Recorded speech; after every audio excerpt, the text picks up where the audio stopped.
Haida Gwaii, a stunning rainforest in British Columbia, is home to many ancient trees and wildlife. The economy here depends on arts and natural resources such as logging. The forestry sector brings thousands of jobs to British Columbians, but since the 1970s, a fight began to develop. The Haida wanted to take back control of their territory and reduce logging rates. They declared a tribal park, which is called Gwaii National Park today. The Haida had a huge success, but BC government continued to issue permits to log in Haida Gwaii, so the battle is still ongoing. In July 2018, the BC Supreme Court has granted Husby Forest Products to continue logging cedars in Haida Gwaii. The law may say it's legal, but it's wrong. The conflict started in 2017 at Collison Point. The Haida Nation alleges the forestry company overlogged its allowed limits on Haida Gwaii.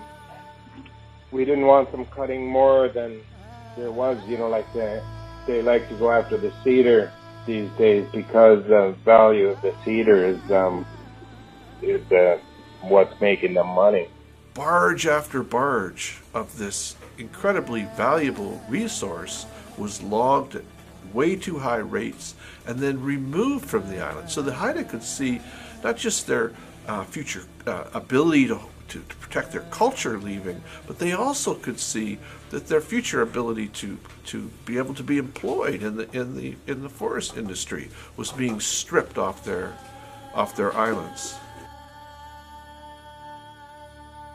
So they're not really members of the community, a lot of them. And even with the tree planting, they bring tree planters in Boston. Those jobs aren't here.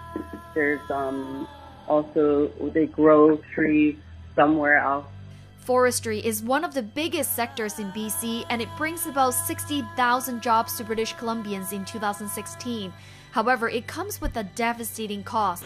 Haida Gwaii gets a lot of rain, and so when you strip entire mountainsides of forests that took centuries and centuries to grow, and their roots of these ancient trees hold the soil on those mountains. When you strip those mountains of their forests all at once, you get landslides. And those landslides land in another central part of Haida culture. They land in salmon rivers, and that mud chokes those rivers. According to BC Natural Resource Operations and Rural Development, about 52% of the entire land base of Haida Gwaii is permanently protected. And so now we're finding ourselves at the point where people will look at harvesting, and they will see, they'll see logging, and they don't really recognize on the ground the difference from 10, 15 years ago to today, because it looks the same. But what you don't see are all of the requirements, the natural resource management requirements and ecosystem-based management requirements that are actually applied on the ground base. Haida Gwaii is not of 2018 is not the Haida Gwaii of 1918. The center part of the island has been logged pretty heavily, so it's a lot more fragile. Salmon rivers have been lost. Salmon populations have been lost. So it's a more fragile situation. There needs to be more healing. The Haida now have regained more control of their territory. In 2018, they have more control than they had in 1918. So that has moved in a positive way. So we don't want to turn a blind eye to the positive things that have been happening, but there's still more to go. So this discussion isn't about stopping logging.